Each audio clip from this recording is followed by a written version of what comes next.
nous allons passer présentement au deuxième panel. Pour ceux qui viennent d'arriver, le thème du colloque porte sur les défis de la distribution du cinéma africain en Afrique et dans le monde.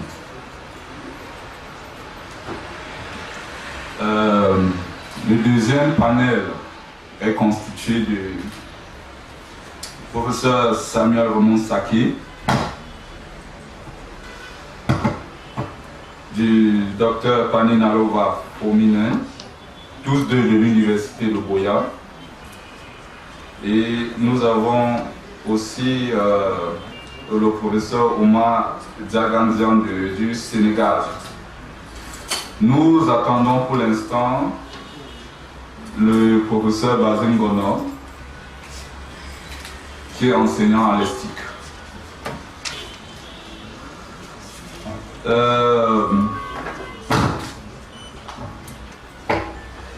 Notre premier panéliste, Saké, portera ses propos sur la distribution des films au Cameroun à l'épreuve de l'écosystème numérique, histoire, réalité et perspective. Ok, vous avez la parole. Merci.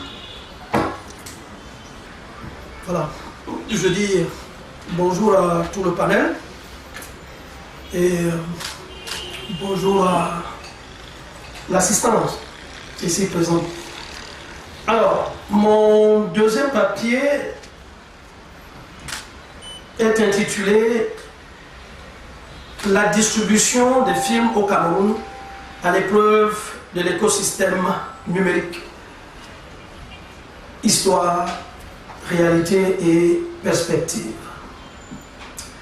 Alors, si hier, le duopole Sekma Komasiko contrôlait quasiment le marché cinématographique en Afrique noire francophone, tel n'est plus le cas au Cameroun, où la filière de distribution et de l'exploitation des films en salle a complètement disparu.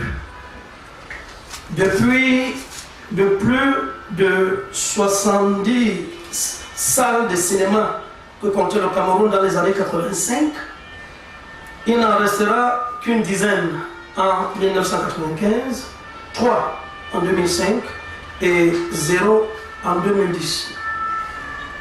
Mais une sorte d'espoir renaît avec le canal Olympia du groupe Bolloré. Toutefois, depuis le début des années 2000, l'introduction d'un nouvel acteur, à savoir la technologie numérique, va radicalement changer la donne dans le secteur de l'audiovisuel. Désormais, les professionnels du cinéma vont graduellement adopter le numérique dans leur filière.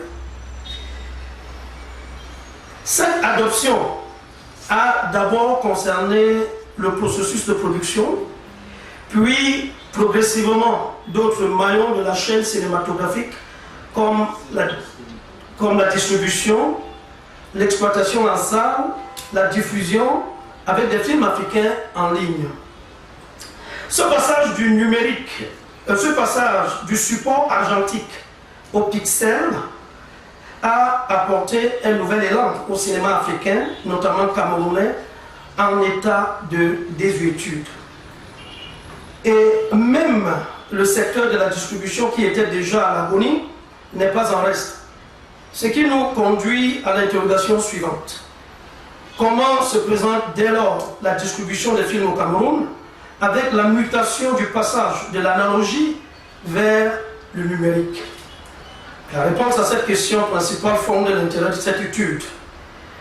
Alors, nous, après avoir donc examiné la nature de cette distribution cinématographique au Cameroun, force est de constater que l'une des filières problématiques du cinéma camerounais reste la distribution qui, avec certains enjeux, est tributaire de la fermeture des salles commerciales au Cameroun.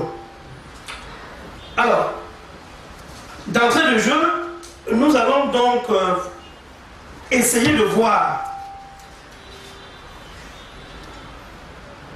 Le Cameroun est parmi les premiers pays africains d'Afrique subsaharienne à s'illustrer, n'est-ce pas, dans le domaine du 7e art, dont on peut situer les débuts dans les années 1962, avec la sortie de Aventure en France de Jean-Paul Ngassa.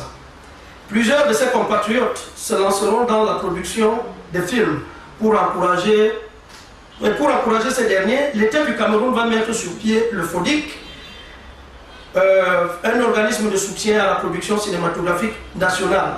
Ces efforts seront salués avec le couronnement en 1976 de Mouna Moto de Dikongue Pipa, qui obtiendra le talon de Yenega Ofespako. Malheureusement, cet enthousiasme sera de courte durée avec le début de la crise économique. Alors, on va donc se rendre compte que la crise économique va nous apporter un certain nombre de problèmes, parmi lesquels on a la faiblesse de la distribution qui va pousser à la fermeture des salles au Cameroun. Nous savons que pour que le film soit, pour que le film soit rentabilisé, il faudrait que l'équation de la distribution et de l'exploitation soit de mise. Pour cela, on va donc se rendre compte que, comme on a dit sur le premier panel, la production n'a pas toujours, la distribution n'a toujours pas été ça a toujours été un problème avec les deux premières sociétés que nous avions, à savoir la Comasico et la SECMA en Afrique. On va donc se rendre compte que les problèmes qui vont miner la fermeture des salles au Cameroun seront d'ordre organisationnel et structurel. Tout d'abord, on aura des problèmes organisationnels et structurels, nous aurons des problèmes financiers et nous aurons des problèmes technologiques. Pour les problèmes organisationnels et structurels, nous aurons la non-prise en compte du public. Généralement, on nous envoie des navets, on ne demande pas, vous ne demandez pas au public qu'est-ce qu'il en pense. Les films étaient projetés, soit tous ces bides qu'on envoyait de l'Europe, des films parfois mal montés, parfois qui n'ont bien. Ce sont ces films qu'on nous ramenait ici en Afrique, comme nous étions, les Africains étaient juste des esprits à éduquer. De la non-prise en compte du public, nous avions aussi, parmi les problèmes qui minaient les salles, la vétusté des salles de cinéma. Ces salles de cinéma étaient tellement vétustes que quand vous alliez là-bas, un jeune homme, pour y s'asseoir, avait de la difficulté, parce que tu pouvais même t'asseoir là-bas et tu te déchires le pantalon au sortir de la salle de cinéma. Vétusté des salles, l'absence même des salles était criable. Ce n'est pas partout qu'on se retrouvait avec une salle.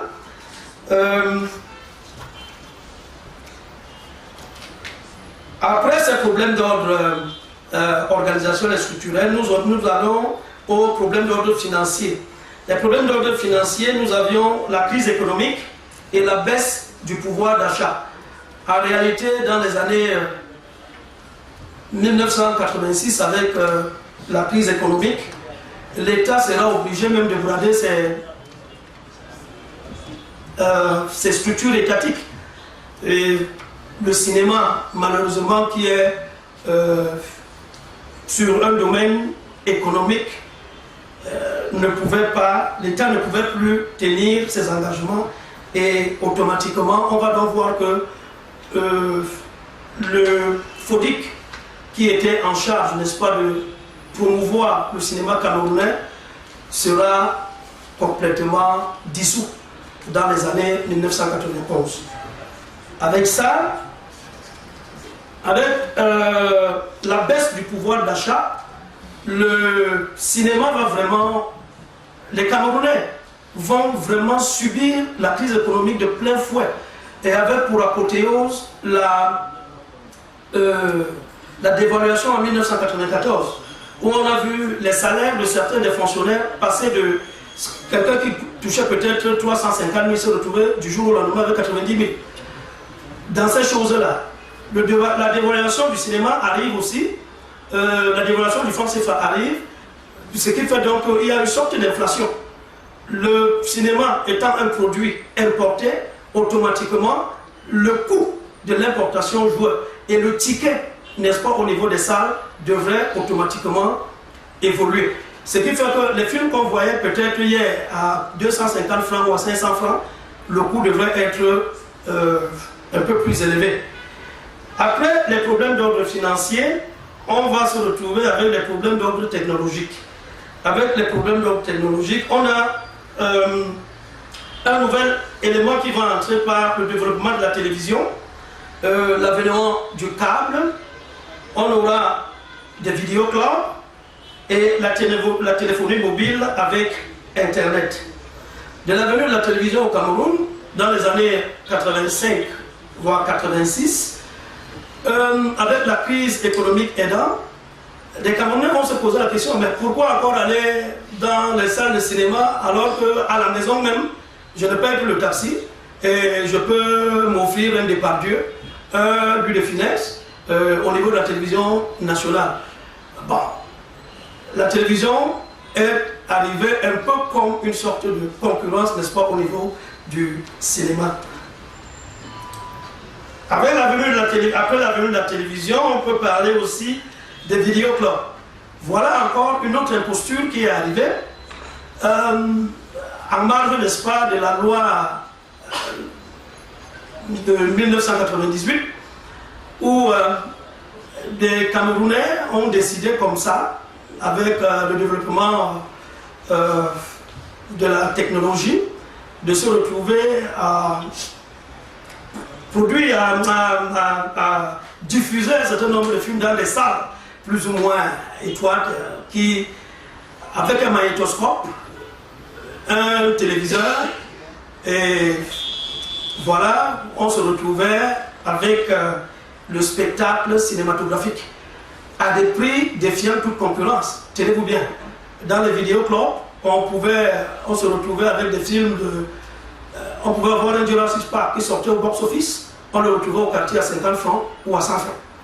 Donc, les Camerounais se disent, mais dis donc, pourquoi est-ce que je vais encore quitter ici, aller moi peut-être au cinéma à Bia, à l'Empire ou bien à l'Éden, où le coût se retrouve à 2500 francs, alors que j'ai le même spectacle, même si bon, les conditions de projection ne sont pas les mêmes, avec des gens qui se mêlent, qui s'entremêlent à l'étouffer, des salles sans aération et tout ce que ça comporte.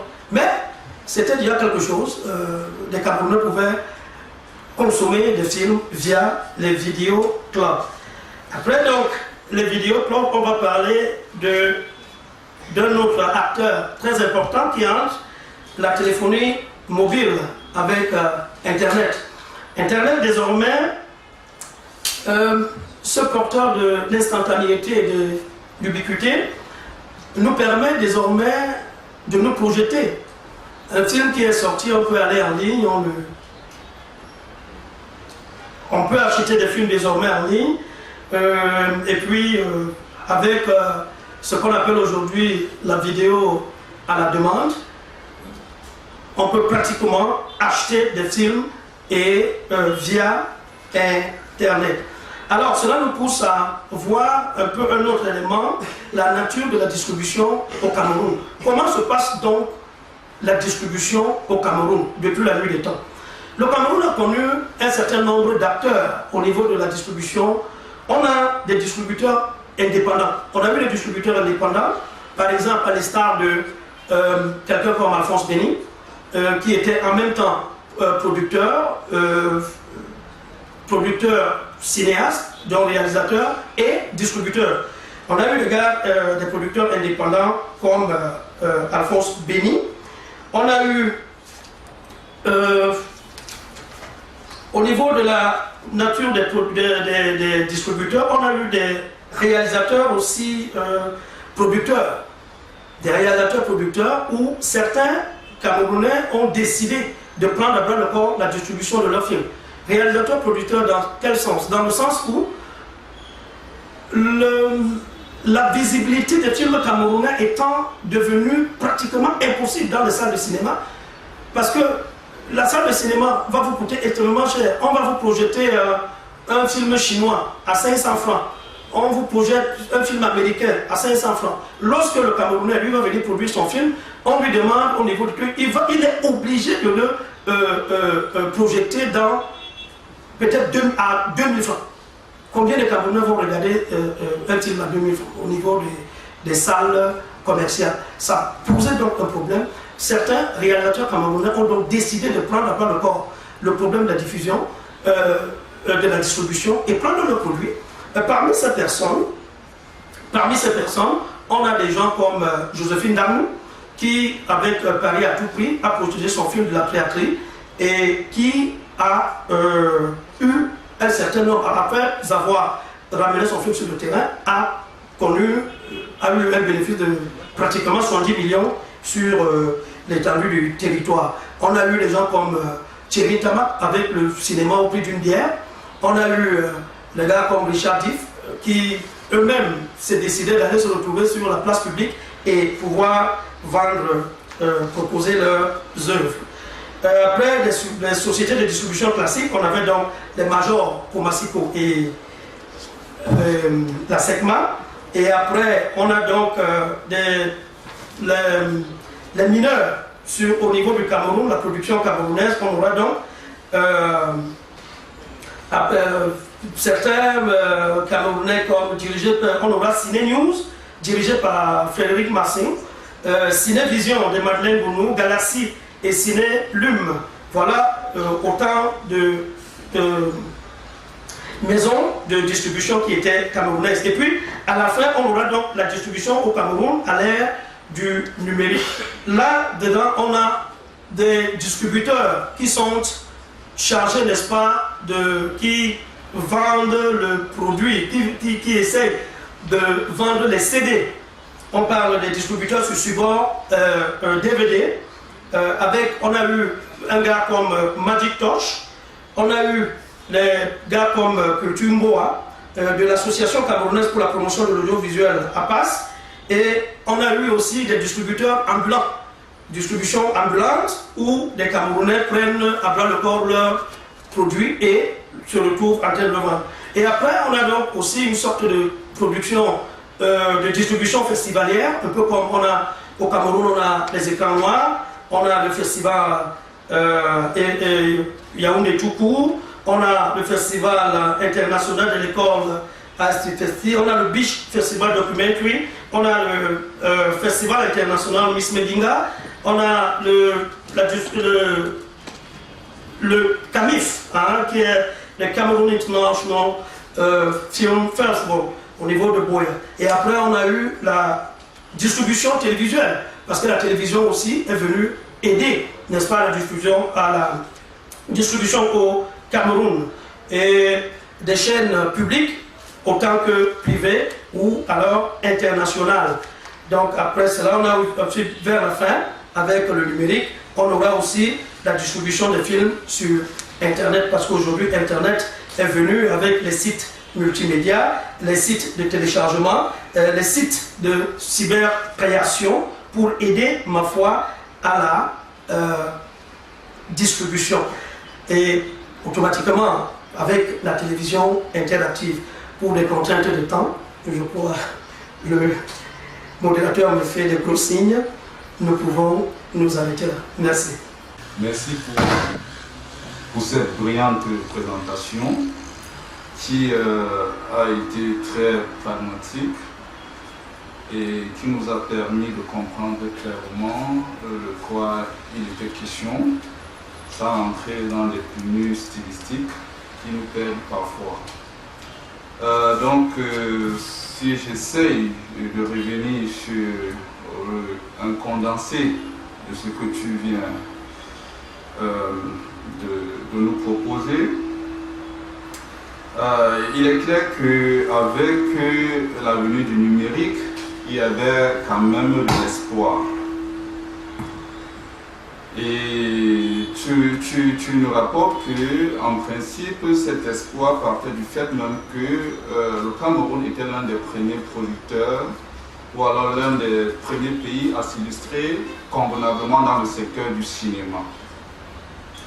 Mais que ce Cameroun va perdre cet élan-là avec la venue de la crise économique des années 80 qui va précipiter la fermeture des salles de cinéma, mais pour plusieurs autres raisons, parce qu'au fond, il y avait un problème structurel, organisationnel, financier et même technologique, parce qu'il fallait s'arrimer au tempo du temps. Et par la suite, on va se rendre compte qu'avec la dévaluation du franc CFA, les salaires des fonctionnaires vont être divisés en 3, mais par contre, les prix des tickets d'entrée en salle vont être multipliés par 2, ce qui a freiné quand même l'élan des consommateurs. Et il y a aussi le fait que la télévision va arriver au même moment et la télévision va devenir un nouveau concurrent des salles du cinéma.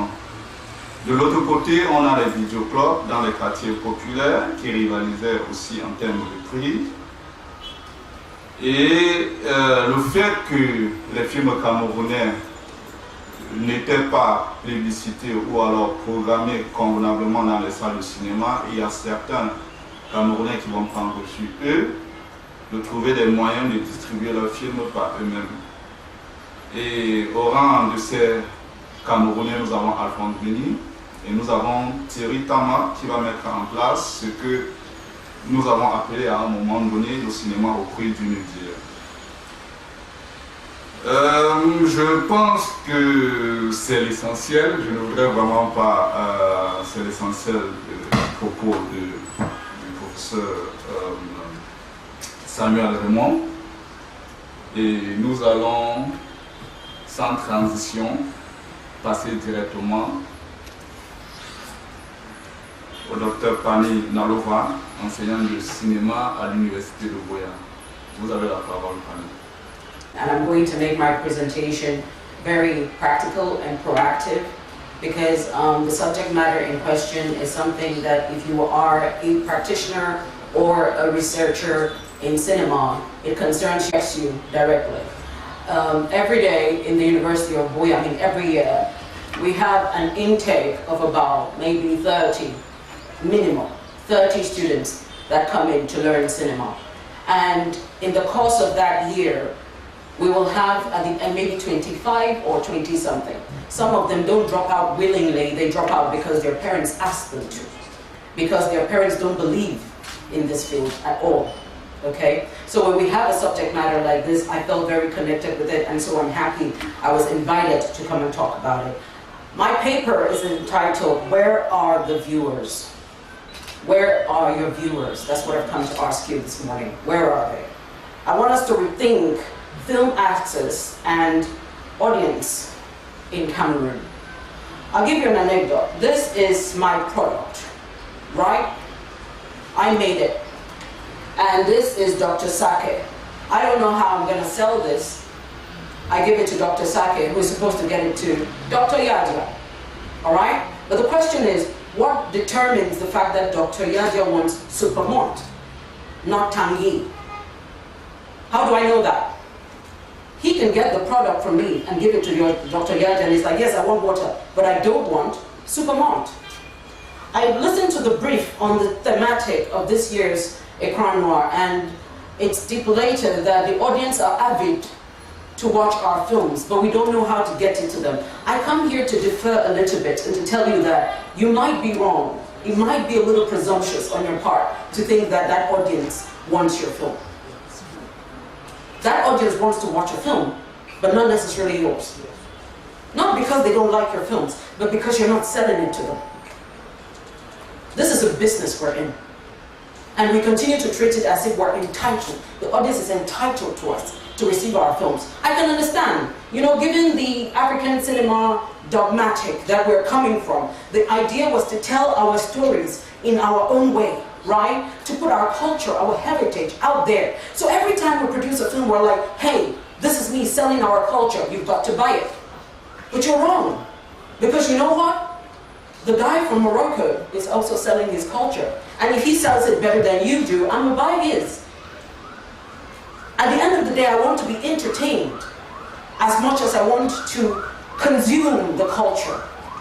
You're dealing with an audience here that is very complex. The Cameroonian audience is very complex. Why do I say that? If you go to our neighbors, it is consume us first. That is their motto. They will buy their own products. They might insult themselves online and you think they hate each other. But when the time comes, they will buy that Burna Boy's ticket. They will go there, they will scream for him. Because the mentality is different.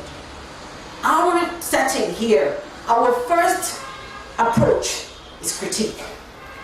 We are so laden with prejudice. We don't give our artists the chance to even convince us. That is the audience you're dealing with, and it is a problem for you to assume they're just waiting for you. They will tell you, and I can understand this, why we would say they are avid and they are waiting for our films. Because every time you ask any 10 Cameroonian, and you meet 10 Cameroonians and you ask them, have you watched the last film by Dr. Wanji, Sadrach? I think that's the last film I saw of his. And they'll be like, oh, where is it? I can't find it. Dr. Wanji, am I lying? But the question is, if he puts it in a cinema hall, will they go and watch it?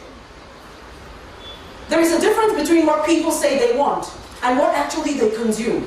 I like all the discussions I met, like unfortunately traffic brought me and I didn't get one of the papers, but all the discussions here that talk about the devaluation of money and how it is impossible for us to, invest in things that seem like they're just trivialities. It is true, we had a big hit in the 90s that shook us all completely. And it brought down the culture of going to cinema. That experience became like the 5th or 6th in our list of priorities. And then the television came and it was like, with all the insecurity outside, why bother to go out? Let's just sit at home and watch, okay? I can agree to all of that, but I also, with the first, I think the first panel, was it Mr. Alain, Dr. Alain? Yes, he talked about that devaluation intensely, and I found it true to a certain point. Right now, I'll take from where we're coming from Boya, you will have students that will tell you that they don't have money to even go and watch a film that is opening. All right? But that same evening, you're going to find them in Las Vegas nightclub, the same students. It's a matter of priority and choice, I believe. So what am I saying here? I've not come here to only point out, you might want to read the paper, you'll see my whole diatribe there. But what I've come here to tell you this morning is that you have to win. It is your job. You have to win those audiences. You have to get them on your side. And how do you do that? The number one, the priority is marketing. Why are you not selling yourselves the way you should? You think just having a few bloggers talk about your film before it's about to release, that is you selling your film? You are wrong. Because those bloggers do not know how to speak of cinema, so they don't sell your product properly. They talk, yes, in a way that connects to the people, but the key essence of your film that may connect to somebody is missed.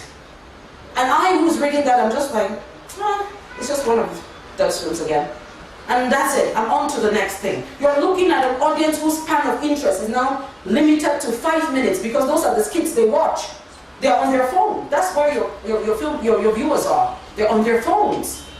But yet, they are unable to pay 5,000 francs even when you put it on a platform. We had, I think it was Musing, Derek, who did the film room. And we were very excited because this same audience had been saying that they don't know where to watch Anglophone films, for instance. Anglophone Cameroonian films, that's what I mean, films by English speaking. Now, they put these films on that platform, and I can tell you right now, that platform doesn't really, I don't think it's still very functional. Because the audience will not buy a film for 300 francs to watch, 500 francs. There's a problem, people. And if it's just us talking about, you ask me, this is a colloque on distribution. But if it's just about me getting this product to the distributor, who is Dr. Sake, to get it to Dr. Yadia, without me having observed, without me having researched, without me having understood Dr. Yadia enough to know what he wants, And of course, yes, there's also the marketing aspect whereby you tell the client what they want, you make them believe what they want is what you're offering. There's also that aspect in marketing. I think Dr. Basil was going to talk to us about marketing or something like that. Yes, there's also that aspect of it. The Apple industry, phone industry, they are key in that. That's their #1 tactic. Everybody's using the iPhone, but when you ask them what is really it about the iPhone, you cannot hear them tell you something openly concrete that is not found in other phones. But they have marketed themselves in such a way they have made you believe you need the iPhone. Sell yourselves. But sell yourselves knowing the public you're selling yourselves to. I read, I went through Professor Lundu's book where he divided the marché, the market of film, into three. He says there are 3 kinds of audiences, there are 3 kinds of films that are being made, and they're made for different kinds of audiences. Find your audience, target them, understand them, and put it out there for them. You cannot want to sell a series for housewives who never leave their houses because they're so busy, and you put the posters on billboards. That don't make sense, does it? So your marketing campaign is all wrong, but what is the problem we have in Cameroon? Because Yadza did that, or because Dr. Wanji did it for his film, I'm going to do it the same because I saw it work for them. Are our films on the same thematic? They're probably not. Are they addressing the same audience? They're probably not. Okay? But what happens? We're just copying, we're just following. We are not going down to research this market. And it's a very rich market you have got. Yes, the culture of film has diminished, but it doesn't mean that Cameroonians are not watching films. So I'm asking you all again, where are your audiences? Go find them. Thank you. You are very pragmatic, and I hope we got it well. But I think I will not continue in English. I will try to do the resume in French for those who cannot understand English very well. Don't encourage them. Donc,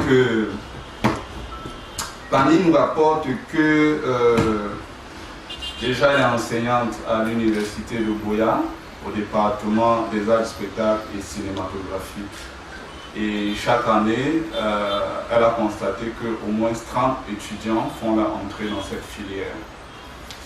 Et au regard de ce constat-là, elle se demande clairement comment est-ce que cette impulsion peut effectivement contribuer au développement du cinéma, notamment au développement de la diffusion, de la distribution des films en Afrique, puisque c'est de ça qu'il est question aujourd'hui. Elle dit aussi qu'il y a une tendance récurrente qui voudrait toujours jeter l'anathème sur le public en disant que le public n'aime pas consommer les films locaux. Mais la question qu'on devrait se poser, c'est de savoir est-ce que les films que nous proposons rencontrent les attentes de notre public. Et je voudrais embrayer pour dire il y a longtemps j'attendais par voir une phrase que les Africains ont la culture des films américains. Parce que probablement ils ont tellement regardé des films américains, chinois qu'aujourd'hui, lorsque vous leur proposez autre chose, ça sort de leurs attentes. Parce que moi je me rappelle aussi quand j'étais petit, lorsque je sortais d'un film chinois, en salle, regarder un film chinois, j'étais devenu très fort. Personne ne pouvait me battre. Personne. Donc, c'était... Et donc, je pense qu'il n'est donc pas simplement question de dire nous produisons des films et les nôtres ne consomment pas. Mais la question qu'il faut se poser, c'est est-ce que ce que nous produisons rentre dans les attentes de ceux à qui nous voulons vendre le produit? Et elle a pris l'exemple de cette bouteille d'eau et elle a dit on peut avoir une bouteille d'eau, mais sauf qu'il y a plusieurs types, plusieurs fabricants, plusieurs marques et donc plusieurs goûts. Et voilà, et chacun, c'est à toi de choisir exactement ce que tu veux consommer. Elle dit aussi que oui, même si elle dit cela, il faudrait qu'on soit aussi un peu moins critique vis-à-vis de nos cinéastes locaux. Qu'on les encourage, qu'on essaye quand même d'aller en salle, regarder ce qui se passe. Parce que à la base aussi, il faut une sorte de patrio-cinéphilie. Mais aussi, il faudrait que nous comprenions que si nous voulons vendre nos films, nous devons aussi passer par des campagnes promotionnelles fortes. Parce que nous faisons des films qui ne sont pas vus, qui ne sont pas connus. On ne parvient pas à les retrouver. Et je pense que c'est un constat qui est fait un peu partout. Moi, je suis enseignant de cinéma, mais je vous assure, j'ai parfois de la difficulté à trouver les films africains pour mes étudiants. C'est pas que je suis, mais je dis, j'ai cette difficulté-là. Au Cameroun, est-ce que réellement, on peut facilement... Il y a l'Institut français qui, tout récemment, a mis en place une plateforme qui permet quand même d'avoir accès à certains films africains. Mais c'est la seule plateforme. Il y a au Burkina Faso une cinémathèque qui existe et qui permet évidemment peut-être de servir l'Afrique, mais on ne ressent pas quand même l'ampleur chez nous. Donc voilà, je pense que c'est ce que Fanny essaye de relever. Je pense que c'est tout, hein. Il ne faudrait pas que je dise ce que tu n'as pas dit. Donc voilà. Merci pour ces propos très alléchants et pragmatiques. Mais je reste quand même sur ma faim. Je reste sur ma faim parce que moi je me serais attendu à ce que vous projetiez quand même. Il y avait beaucoup d'intérêt à la première introduction. Je voudrais revenir sur la première introduction du professeur qui parlait en fait de la qualité des films, premièrement, qui n'était pas assez, je vais dire, de qualité, qui était améliorée au Cameroun. Je voudrais préciser que nous avions la salle Abia par exemple et la salle Capitole. C'était des très gros distributeurs. Tout ce qui était diffusé dans ces films-là, c'était des films de box-office. Donc au niveau de la qualité, c'était bon. Je pense que le système économique dans lequel nous sommes aujourd'hui doit tenir compte des réalités. C'est-à-dire que la crise économique d'abord était le premier problème. Deuxièmement, la faculté de consommation. Là, ça revient à ce que le docteur Pani dit tantôt. Le public consomme-t-il vraiment le local? En tant que cinéaste, la première question qu'on devrait se poser, c'est quel est le premier consommateur que nous avons? C'est d'abord la propre famille que nous avons chez soi. En tant que membre du jury, j'ai regardé dans les salles ces jours-ci et j'ai constaté que de tous les films que nous avons regardés à l'Institut français, il y a une seule qui a réussi à avoir au moins 20 à 25 personnes dans la salle pour regarder son film. Comment est-ce que ça s'est passé? C'est parce qu'en fait, c'est parti de lui. Merci. En fait, comment ça s'est passé? En fait, elle a fait une communication de masse et le public est venu regarder son film, sa série. Pourtant, cette série, elle a passé moins 3 ou 4 fois.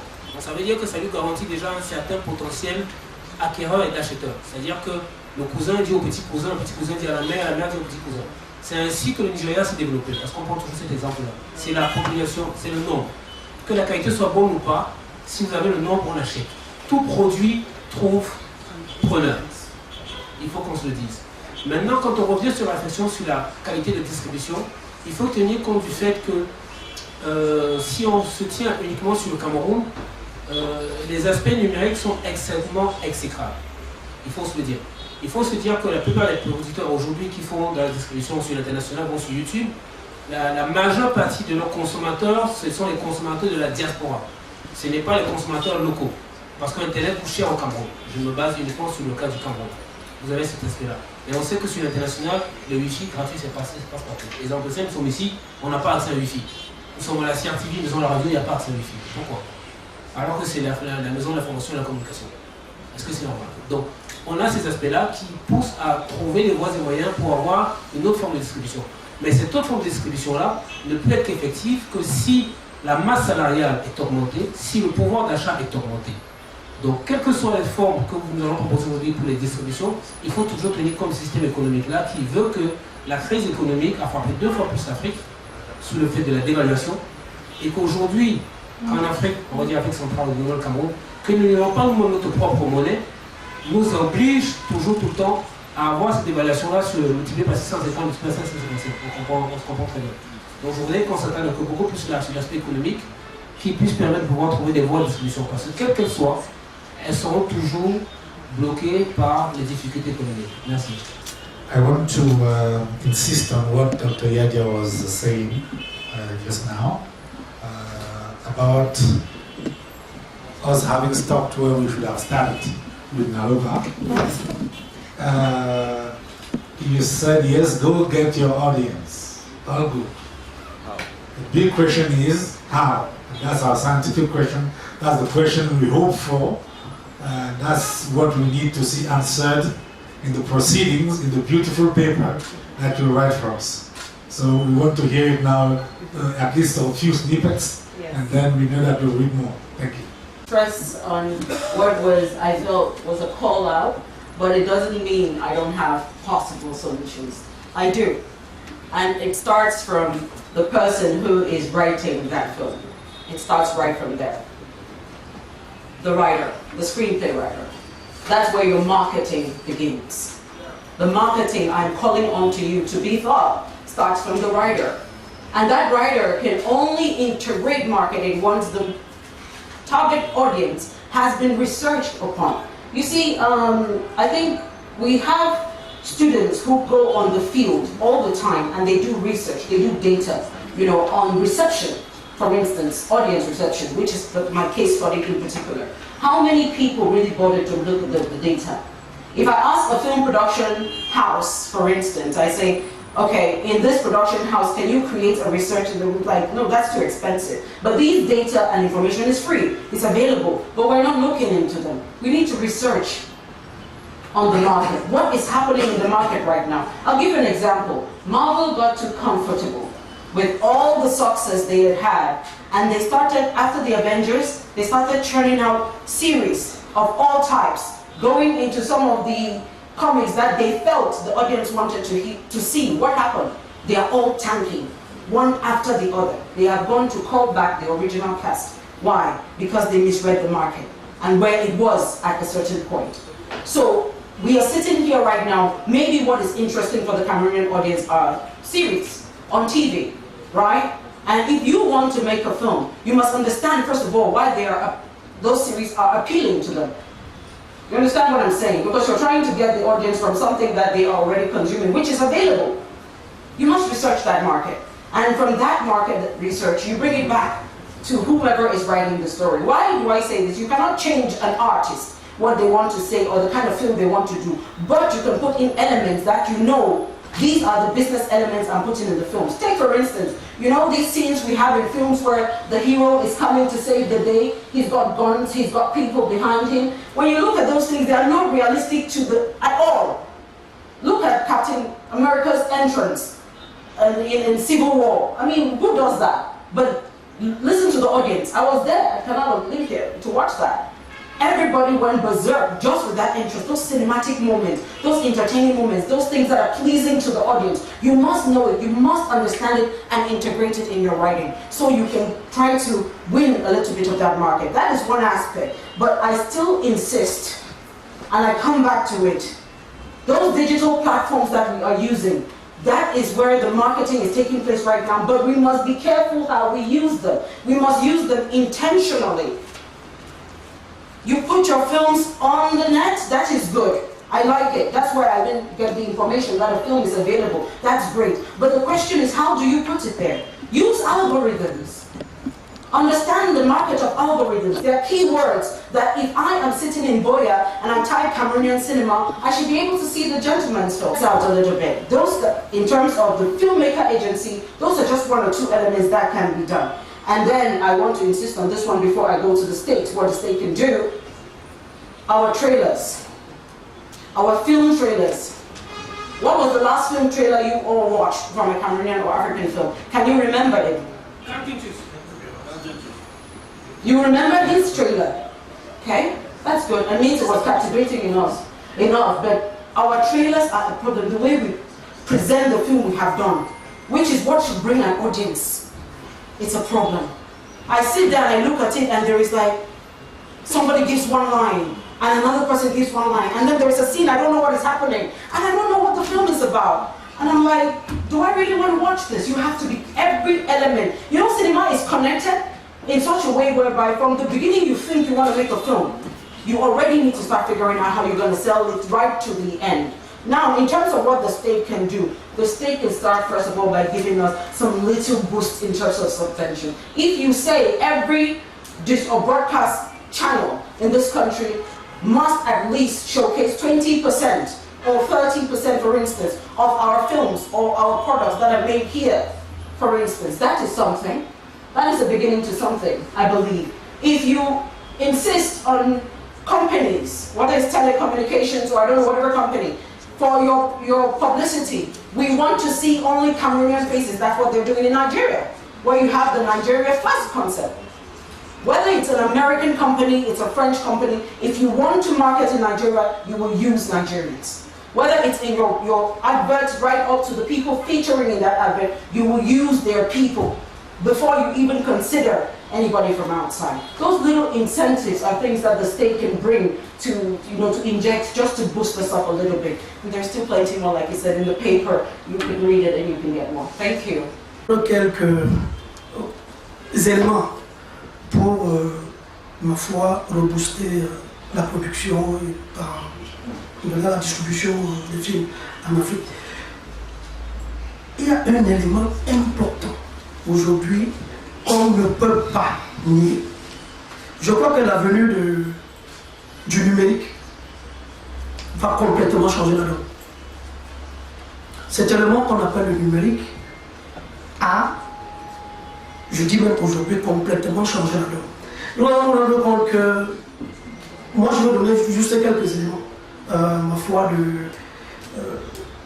au niveau même de la production. Réduction de coûts de production. Les studios, n'est-ce pas, réalisent d'énormes économies aujourd'hui par rapport à des coûts de tirage, de l'exploitation, des copies de l'époque, les 35 mm, rendant maintenant la production des films beaucoup plus abordable. Facilité et rapide de diffusion. Avec faciliter la diffusion des films. Avec le numérique aujourd'hui nous permet, n'est-ce pas, une distribution plus rapide et aisée des films à travers le monde. Les nouvelles plateformes, par exemple, avec l'essor des plateformes de screening comme Netflix, Amazon, Prime Video et Disney+, par exemple, ces canaux, n'est-ce pas, ont créé ces canaux de diffusion pour les films pour le continent et en dehors même du continent, on peut retrouver, n'est-ce pas, des films africains. Avec des défis à venir, par exemple, le coût des équipements qui serait plus ou moins réduit, l'équipement des salles de cinéma avec des projecteurs et des serveurs comme des serveurs numériques représente un investissement colossal, c'est vrai. Je ne crois pas au Cameroun déjà, peut-être seulement, je crois, les canaux Olympia, même avec les canaux Olympia, on n'est même pas sûr. On joue aussi encore avec, donc de ce côté-là, vraiment, bon, adaptation, n'est-ce pas, au niveau des nouveaux modèles. L'industrie doit s'adapter au modèle des attentes, des audiences et au modèle de distribution varié, ma foi, qui émerge à l'aide du numérique. On aura même aussi, le numéro nous donne même cette chance avec cette confrontation, n'est-ce pas, la concurrence des plateformes. Avec les plateformes numériques offrent, n'est-ce pas, une distribution mondiale immédiate et ce qui modifie même la manière dont les films sont distribués et consommés. Donc, il me semble que le numérique aujourd'hui est d'un enjeu crucial pour le développement du cinéma en Afrique et notamment au Cameroun. Merci. Merci, Dr. Saké. S'il te plaît, on revient lorsqu'il prend la parole et puis on relance le débat. Oh, oui. Mais juste pour garder la dynamique du débat, j'aimerais comme ça titiller un peu mes collègues en disant que lorsqu'on parle de l'exploitation des plateformes en ligne, est-ce que effectivement l'Afrique est prête? Est-ce que le Cameroun est prêt? Parce que lorsque on prend un exemple, Netflix par exemple, Netflix a les meilleurs tarifs. Netflix a des produits tellement diversifiés au point où moi, lorsque je m'abonne à 8 000 francs, j'ai la possibilité de partager cet abonnement avec 4 personnes. Et donc ça me revient encore 4 fois moins cher Par contre, lorsque je vais sur les plateformes en ligne africaines, parfois on me demande de regarder, je prends un abonnement une semaine pour 5 000 pour regarder un film à 500 francs. Pourtant, Netflix, j'ai 2 000 francs pour tout le mois. Donc je veux dire, l'idée aujourd'hui, c'est vraiment de rentrer, de voir comment est-ce qu'on peut s'en renseigner. Je pense que oui, l'idée, c'est pas simplement de dire, je pense qu'aujourd'hui, et c'est ouvert à tout le monde, ce n'est pas seulement de dire embrassons le numérique, mais comment est-ce qu'on va se définir dans ce modèle-là? Qu'est-ce que nous apportons? Docteur Basile, nous serons obligés de faire un rétro-pédalage et donc nous allons vous donner 10 minutes pour ne pas casser la dynamique que nous avons déjà lancée. C'est bon. Il était question pour moi de parler, j'allais dire de converser avec vous autour de l'économie de l'intégrité, aspect, enjeu et apport de l'éthique dans la compétitivité et la distribution du cinéma africain. Naturellement, lorsqu'on parle d'apport, il m'a fallu d'abord faire une archéologie des défis. Bon, je ne reviendrai pas sur les défis. Les défis qui se posent au cinéma africain sont ad extra et ad intra. Dans mon texte, vous le verrez. En 10 minutes, je ne peux pas reprendre tout ce qui a été écrit. Naturellement, lorsqu'on parle des défis, ça veut dire qu'il y a crise. Et lorsqu'il y a crise, depuis le procès de Nuremberg, après la Seconde Guerre mondiale, on a convoqué l'éthique. Donc je m'appesantirai ici sur les 10 minutes, je ne parlerai que de l'éthique. L'économie de l'intégrité dans le cinéma africain, c'est intégrer l'éthique dans toutes les étapes de la production, de la distribution et de la diffusion.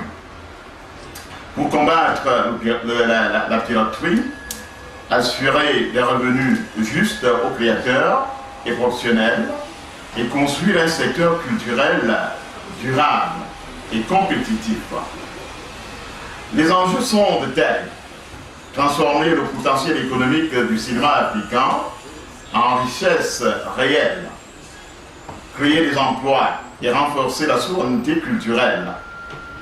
L'éthique peut ainsi apporter une légitimité accrue, attirer les investissements et bâtir une économie cinématographique saine et respectueuse des droits d'auteur.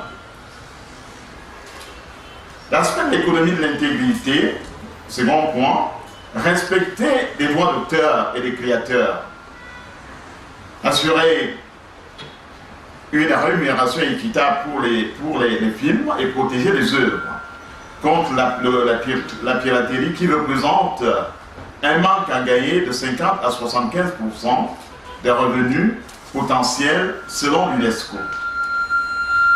La transparence naturellement fait partie de cette dynamique de l'économie de l'intégrité. Mettre en place des pratiques commerciales claires dans la production et la distribution pour garantir la confiance entre les acteurs et les investisseurs. Former, la formation et la professionnalisation, investir dans la formation des professionnels du cinéma pour renforcer les compétences et attirer les talents, contribuant ainsi à la croissance du secteur. Les enjeux, c'est un potentiel économique sous-exploité. Le secteur audiovisuel africain a un potentiel de 20 milliards de dollars de contribution au PIB et la création de 20 millions d'emplois. Un potentiel qui reste largement inexploité à l'absence d'une structuration éthique. Lutter contre la piraterie nuit gravement à l'industrie, détournant une part importante des revenus. L'économie de l'intégrité est un moyen de lutte contre ce cancer. La compétitivité internationale n'est pas de reste. Intégrer l'éthique peut aider le cinéma africain à gagner en crédibilité et à se positionner sur les marchés mondiaux. L'apport de l'éthique, c'est aussi attirer, renforce la confiance des investisseurs, favorise ainsi l'apport des capitaux nécessaires à la croissance du secteur. Sans compter ça par ailleurs aussi, car lorsqu'on parle d'économie de l'intégrité, il y a la souveraineté culturelle et la création des valeurs.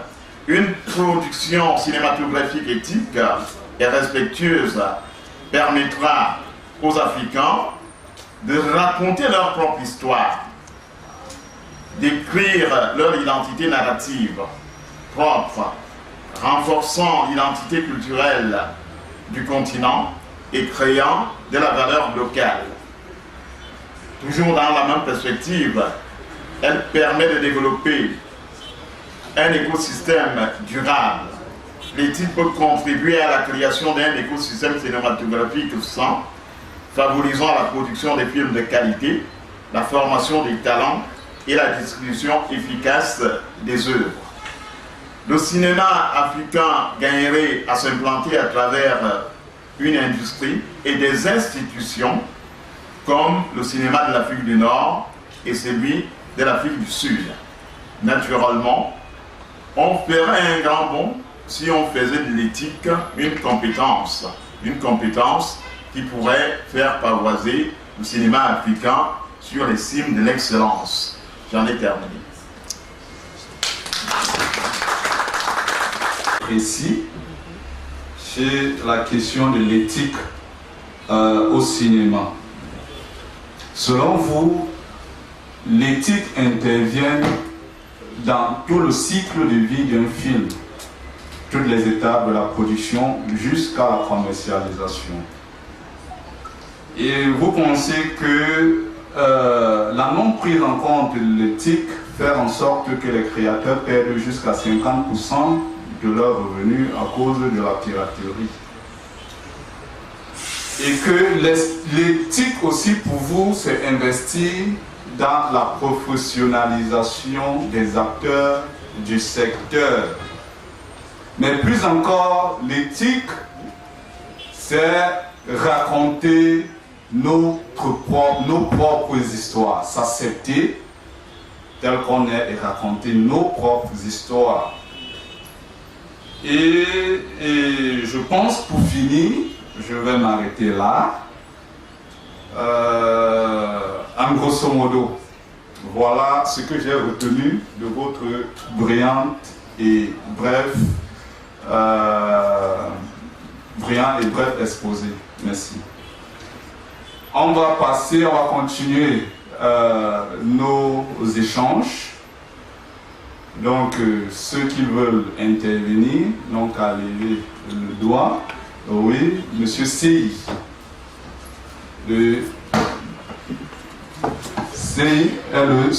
La distribution, à mon avis, structure le marché de la cinématographie.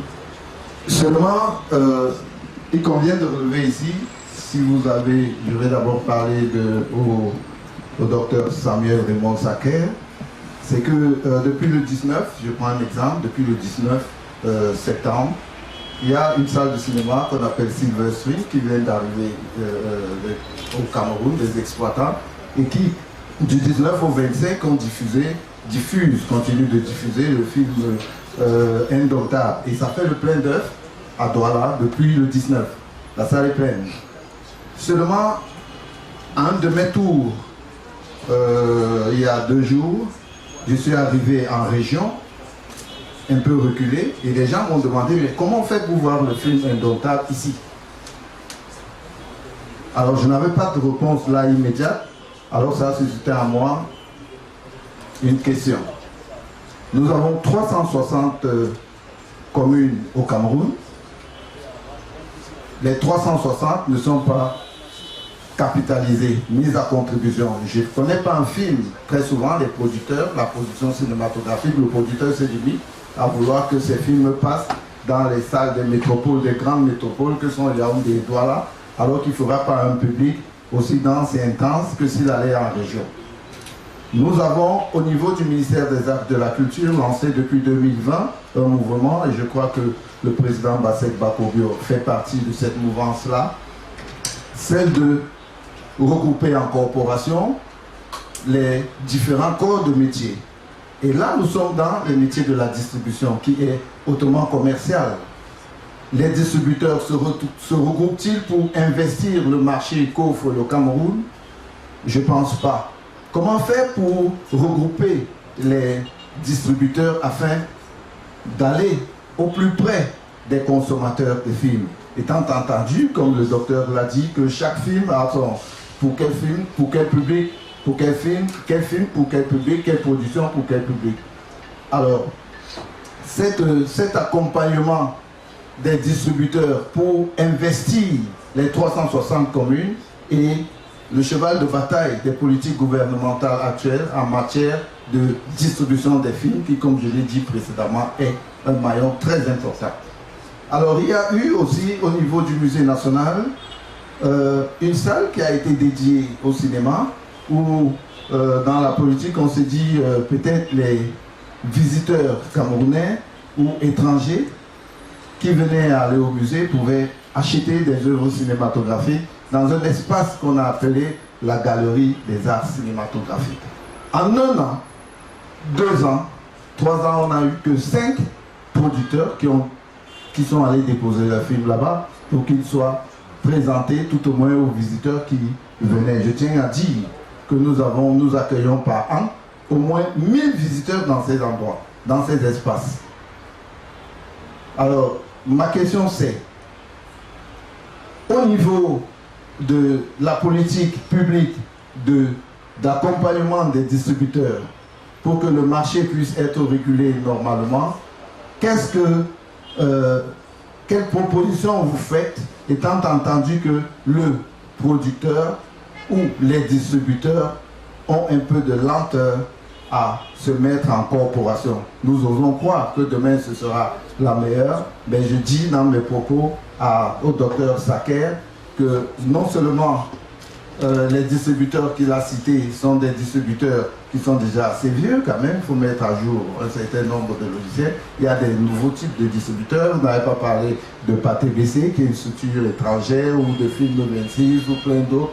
Mais actuellement, nous avons même des distributeurs nationaux mais qui n'investissent pas ces marchés, ces champs. Comment faire pour que ces distributeurs nationaux puissent investir ces champs? Je crois que c'est le cheval de bataille que nous avons. Donc voilà la contribution que je voulais juste apporter pour dire que le champ est intense, les champs intenses, le marché est grand. Le Cameroun est l'un des pays qui devrait être le mieux structuré parce que nous avons 360 communes et c'est un marché à investir. Je ne pense pas qu'un film a déjà fait l'ensemble des communes d'un département. Je ne pense pas.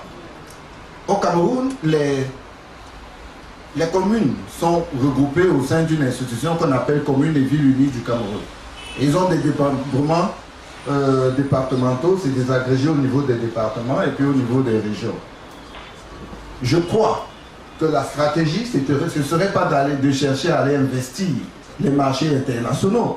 Nous avons 5 modes de distribution, on peut les citer. On peut parler de la distribution en salle, on peut parler de la distribution numérique, on peut parler de la distribution physique, on peut parler de la distribution, j'ai dit physique c'est-à-dire les DVD et puis Blu-ray.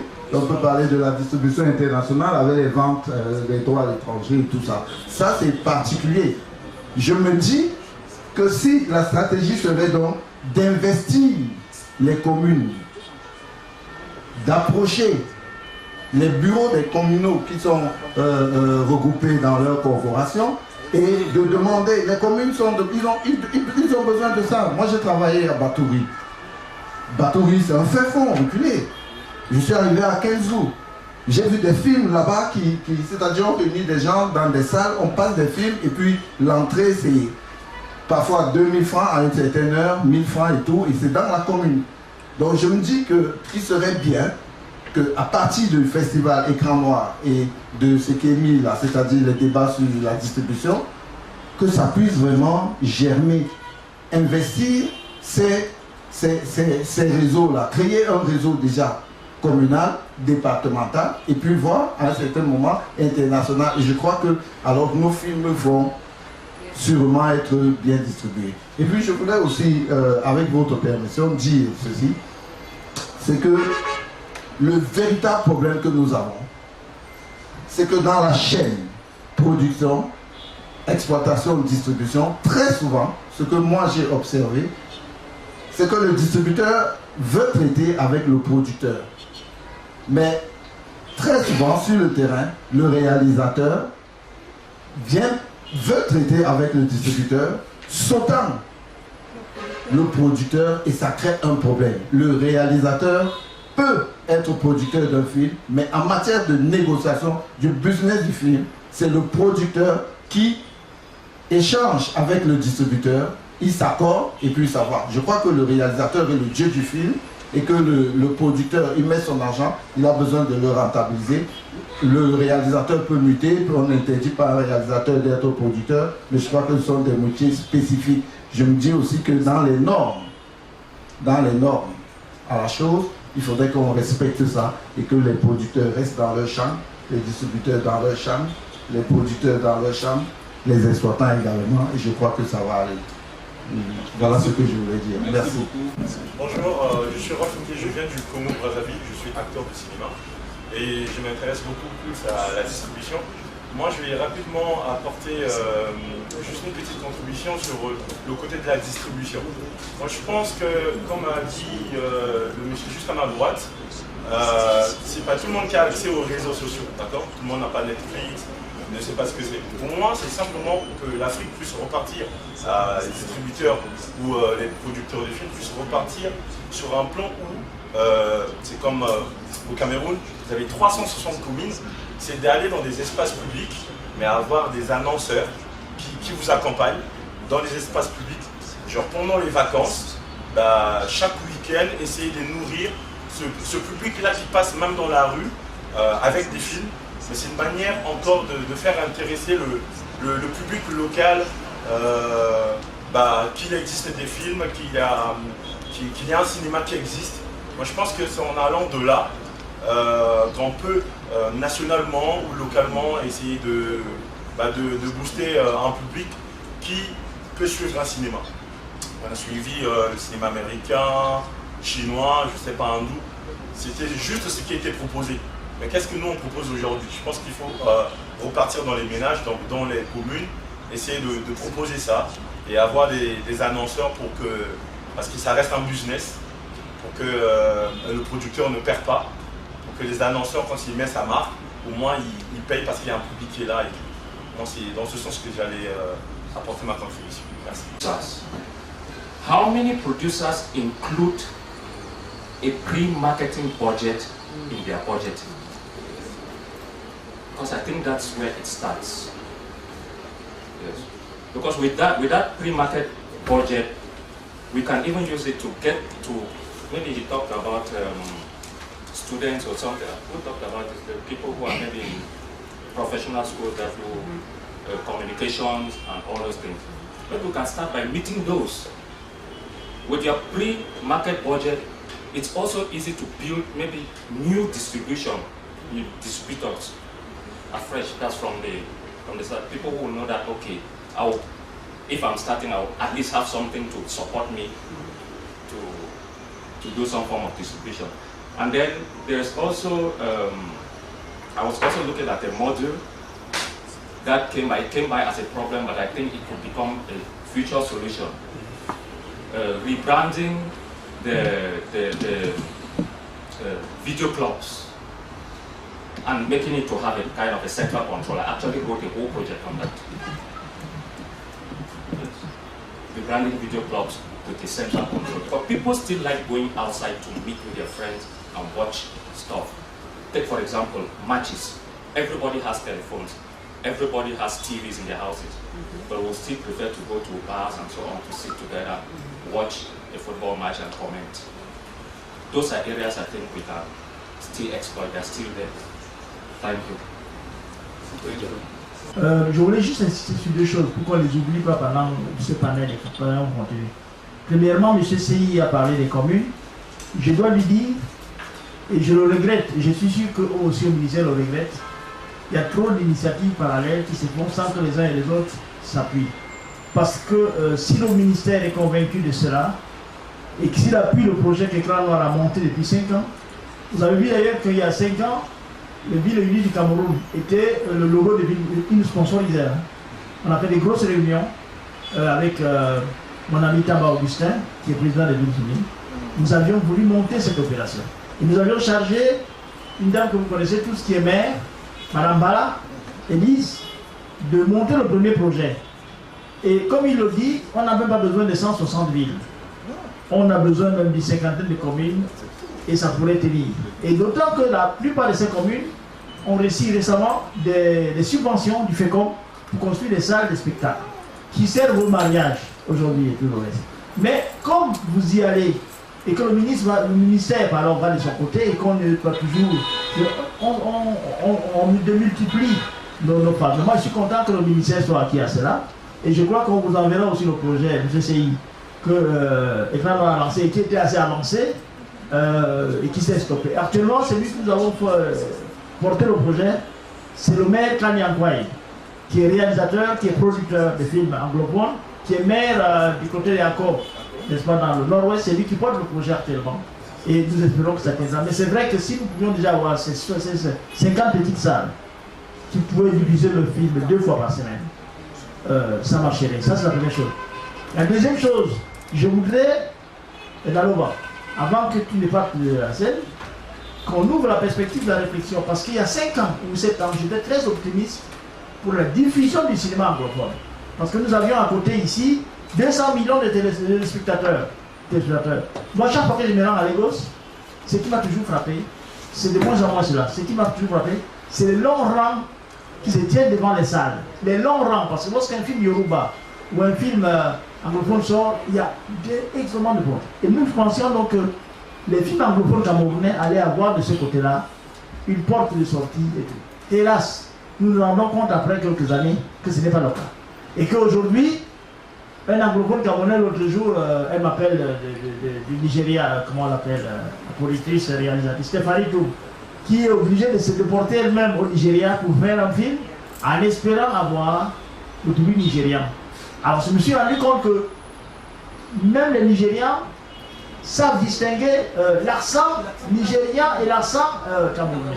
Donc c'est des problèmes réels de diffusion dont il faudra parler. Il ne faut pas seulement le doublage va devenir extrêmement important. Et c'est pour cela que lorsque la coopération française m'a dit qu'est-ce qu'on fait pour l'ISCAC, je lui ai dit donnez-nous un gros studio de doublage. Et nous avons actuellement un très gros studio de doublage, de mixage par exemple.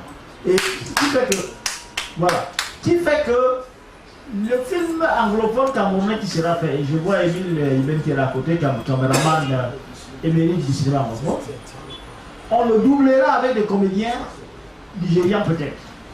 Et on enverra là-bas le film camerounais qui est fait par exemple à Mamène Awaboya, dont on a un esprit quand même anglophone aussi, avec des accents que ceux-là comprendront facilement. Vous comprenez? Donc c'est des réalités qu'il faut poser dès aujourd'hui, réfléchir à ces questions-là qui sont directement liées à la question de la diffusion. Vous envoyez sur Netflix, toi tu es abonné à Netflix, quand tu ouvres Netflix, je ne suis pas sûr que tu suis le film de langue. Tu as des langues de prédilection. Et généralement, dans la tentation d'aller sur la version française.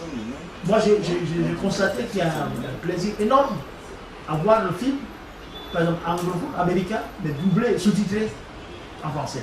Mais pas doublé totalement. Et donc, ça, c'est le problème concret qui se présente là. Et j'aimerais que sur le cinéma anglophone, là-bas, on essaye d'avoir une réflexion d'une minute sur cette question-là. Comment on fait pour maintenir la diffusion? Parce que c'est vrai que depuis 2 ou 3 ans, la production anglophone a baissé.